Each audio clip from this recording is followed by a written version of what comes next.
কেমন আছেন বিয়ান সাহ? বুকে বড় জ্বালা, কিসের জ্বালা বিয়ান সাহ?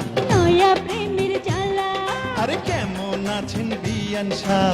বুকে বড় জ্বালা, কিসের জ্বালা বিয়ান সাহ? নয়া প্রেমের জ্বালা। এই জ্বালাতে জ্বলে নাই কোন শালি শালা। আসসালামু আলাইকুম বিয়ান সাহ।